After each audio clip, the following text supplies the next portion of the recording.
तो आज हम देखने वाले हैं कि पाइथन में कंडीशनल स्टेटमेंट क्या होते हैं। तो सबसे पहले आप अपने मोबाइल में जो py.t एप्लीकेशन है उसे ओपन कर लीजिए।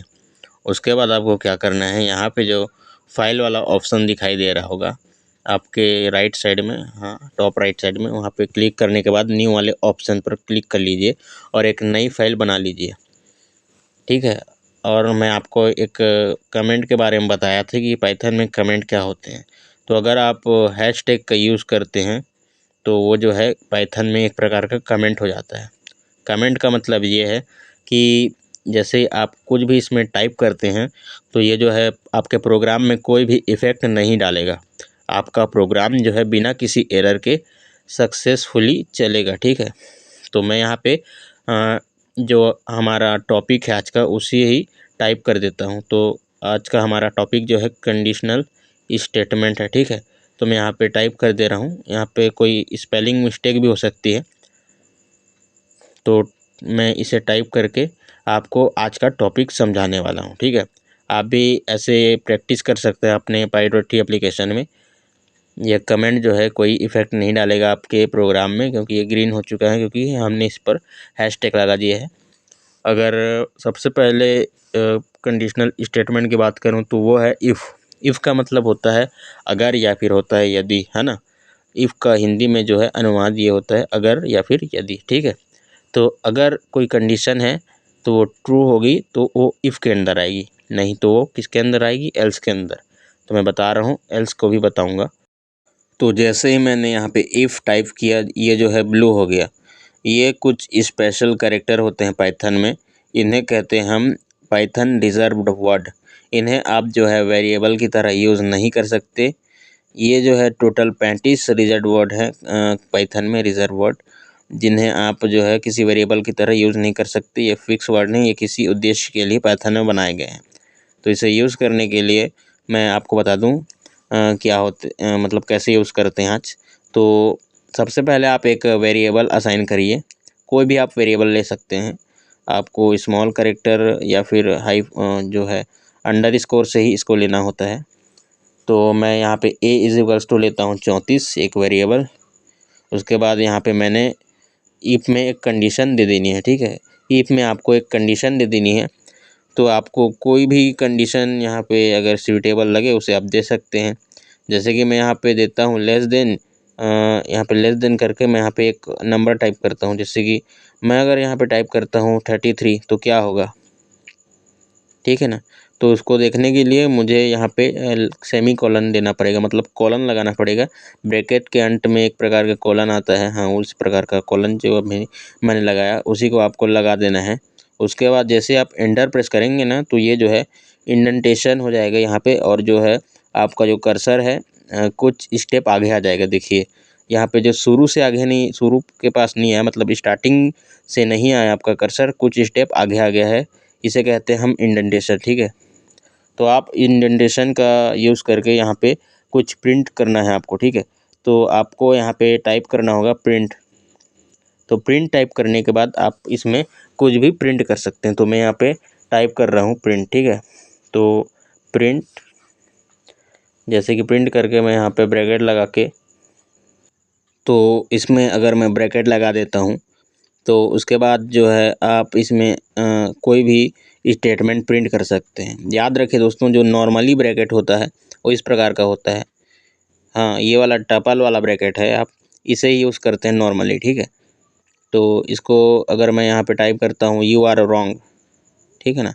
तो यू आर रॉन्ग टाइप करने पर अगर ये कंडीशन ट्रू होगी, मतलब अगर ये जो कंडीशन मैंने इफ़ में दे रखी है अगर ये सही हो जाएगी तो ये जो प्रिंट वाला है ये प्रिंट हो जाएगा, क्योंकि ये जो इफ़ के अंदर में आता है, इफ़ के अंदर में है देखिए। तो ये वाला जो कंडीशन है ये जो है ट्रू हो जाएगा और ये प्रिंट हो जाएगा। ठीक है। तो इसी प्रकार आप इफ़ को इस प्रकार टाइप कर सकते हैं। उसके बाद अगर आपको कुछ और टाइप करना है जो इफ़ के अंदर में ना आए तो आपको इंडेंटेशन को कट करना होगा।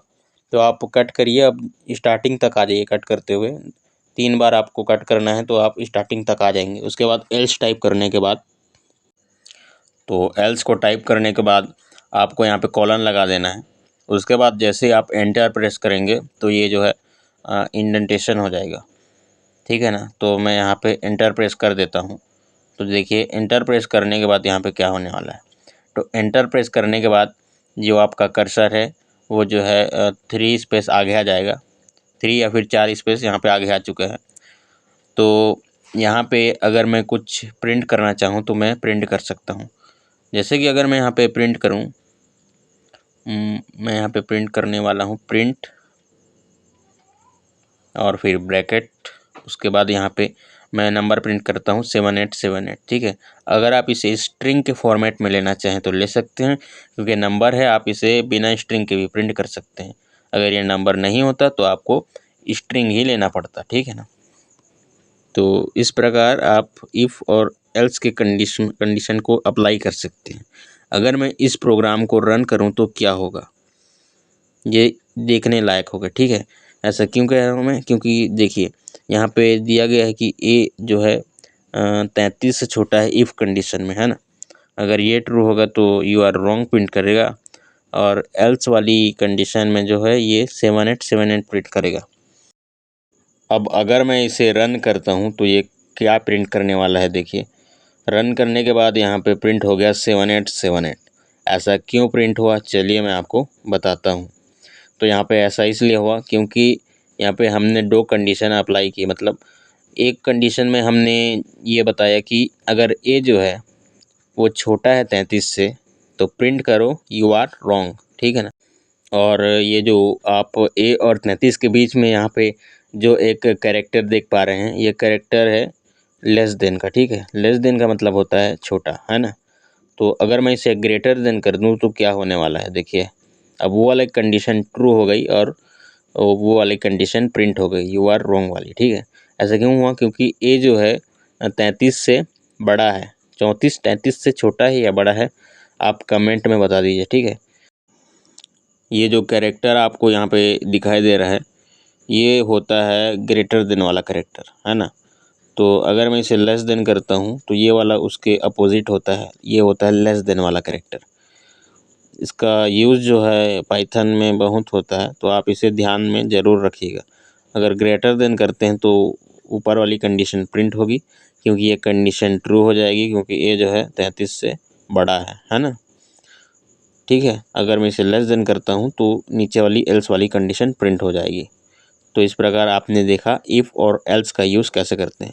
और एक बात बता दूं, एल्स में जो है आप किसी प्रकार के कंडीशन को अप्लाई नहीं करते हैं, वो ऑटो ही अपने आप ही ये जो है प्रिंट होता है। मतलब अपने आप ही ये प्रिंट होगा, क्योंकि अगर इफ़ वाली कंडीशन ट्रू नहीं होगी तो ये जायज़ है कि नीचे वाली कंडीशन ही प्रिंट होगी।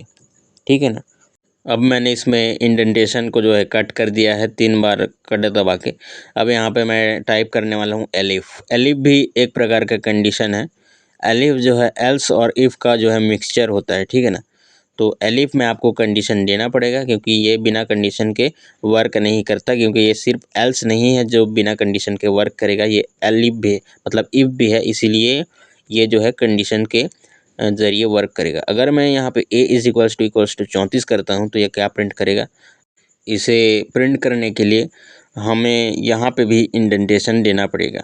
हमें इफ़ एल्स और एलिफ तीनों में इंडेंटेशन देना ज़रूरी है, तभी ये जो है अपना प्रिंट वाला स्टेटमेंट प्रिंट करेगा, क्योंकि इंडेंटेशन के बिना ये प्रिंट नहीं करता। इसीलिए हमें यहाँ पे कॉलन लगाना पड़ता है, जो कि इंडेंटेशन के लिए बहुत ज़रूरी होता है। ठीक है। तो इस ब्रैकेट के बाद अगर मैं यहाँ पे इंडेंटेशन देता हूँ तो चलिए यहाँ पे मैं इंडेंटेशन लगा देता हूँ, मतलब ये कॉलन लगा देता हूँ, और एंटर प्रेस करने के बाद यहाँ पे इंडेंटेशन आ जाएगा। और जैसे मैं इंडेंटेशन आता है तो मैं यहाँ पे प्रिंट कर दूँगा। प्रिंट लिखने के बाद यहाँ पे मैं ब्रैकेट देता हूँ। इसके अंदर आप किसी भी प्रकार के स्पेशल कैरेक्टर, जैसे कि ये स्पेशल कैरेक्टर है, इसका यूज़ नहीं कर सकते, क्योंकि ये एरर दिखाएगा। आप इसमें स्ट्रिंग लगा के कोई भी वैल्यू प्रिंट कर सकते हैं, चाहे वो नंबर हो या फिर वो हो कोई कीवर्ड। ठीक है। क्वोटेशन मार्क लगाने के बाद यहाँ पे आप किसी भी नंबर को स्ट्रिंग बना सकते हैं। तो क्वोटेशन मार्क मैंने यहाँ पे लगा दिया। अगर मैं यहाँ पे प्रिंट करता हूँ तो ये यू आर रॉन्ग प्रिंट करेगा। ऐसा क्यों हुआ, क्योंकि ए जो है 34 के इक्वल है और मैंने ए इक्वल्स टू 34 प्रिंट किया। तो यहाँ पे ये वाली कंडीशन ट्रू हो जानी चाहिए थी, है ना। तो ऐसा क्यों नहीं हुआ कि ये वाली कंडीशन प्रिंट क्यों नहीं हुई? ऐसा इसलिए हुआ क्योंकि हमारा जो प्रोग्राम है, अगर एक कंडीशन को ट्रू पाता है तो उसी को प्रिंट करेगा और आगे बढ़ेगा ही नहीं। यानी कि यहाँ पे जो यू आर वाला है, यू आर रॉन्ग, ये वाली कंडीशन प्रिंट हो गई। ये जो है 33 से जो है बड़ा है, ये वाली कंडीशन ट्रू हो गई और जो नीचे में उसके है वही प्रिंट हो गया, है ना। और हमारा प्रोग्राम वहीं से फिनिश हो गया। अब मैं अगर इस एल्स को जो है कमेंट करता हूँ, कमेंट बना देता हूँ और यहाँ पे जो ग्रेटर देन है उसे मैं इक्वल्स टू करता हूँ। तो इक्वल्स टू करने के लिए आपको पता है डबल इक्वल्स टू लगाते हैं, क्योंकि ये वेरिएबल नहीं है, सिर्फ वेरिएबल में ही एक बार इक्वल्स टू लगाते हैं। तो अगर मैं इसे प्रिंट करता हूँ तो यहाँ पे 565 प्रिंट हो गया। ऐसा इसलिए हो क्योंकि जो है पहली कंडीशन फॉल्स हो गई और दूसरी कंडीशन मेरी प्रिंट हो गई। अगर मैं यहाँ पे जो एलिफ का जो है ये ब्रैकेट वाला हिस्सा हटा दूँ यहाँ, तो यहाँ पे जो है एरर बताने वाला है। एरर क्यों बताने वाला है? क्योंकि एलिफ में आप जो है ब्रैकेट लगा के कंडीशन दीजिए, क्योंकि अगर आप एलिफ में कंडीशन नहीं देंगे तो यहाँ पे आपको एरर आएगा, सिंटैक्स एरर, ठीक है। तो एलिफ का मतलब जो है एल्स और इफ़ का मिक्सचर है, तो इसका मतलब ये नहीं कि आप इसे एल्स की तरह यूज़ करें बिना किसी कंडीशन दिए, इसीलिए आप इसे जो है इफ़ की तरह ही यूज़ करें। ये जो है एल्स और इफ़ का मिक्सचर होता है, ठीक है। तो एल्स को जो है आप बिना किसी कंडीशन दिए, बिना ब्रैकेट लगाए यूज़ कर सकते हैं। आपको बस कॉलन लगाना है और उसके बाद इंडेंटेशन आएगा, उसके बाद प्रिंट कर दीजिए जो आपको प्रिंट करना है, तो ये जो है प्रिंट हो जाएगी, ठीक है। तो मैं यहाँ पे एल्स को जो है कमेंट आउट कर देता हूँ। तो इसे कमेंट आउट करने के लिए हैशटैग को मुझे यहाँ पे काट देना होगा। तो हैशटैग को दोनों साइड से काट देते हैं यहाँ पे, ठीक है। तो अब मैं आपको बता दूं एल्स होता क्या है और इफ़ होता क्या है, ठीक है। तो एल्स को समझने के पहले आपको इफ़ को समझना पड़ेगा, ठीक है। तो इफ़ क्या होता है? इफ़ का मतलब है, मैंने आपको शुरुआत में ही बता दिया था। तो इफ़ का मतलब होता है यदि, है ना। तो यदि ये कंडीशन ट्रू होगी तो इसके जो अंदर में प्रिंट वाला ऑप्शन है ये प्रिंट होगा, नहीं तो ये जो है प्रोग्राम आगे बढ़ेगा, एलिफ की तरफ जाएगा। एलिफ में जो कंडीशन है वो प्रिंट करेगा। अगर एलिफ की कंडीशन ट्रू होगी तो जो उसके अंदर जो प्रिंट वाला ऑप्शन है वो प्रिंट करेगा, अगर नहीं है तो यहाँ फाइनली क्या है, एल्स प्रिंट करेगा। तो आज आपने देखा कंडीशनल स्टेटमेंट क्या होते हैं। अब हम अगली वीडियो पर किसी और टॉपिक के बारे में बात करेंगे।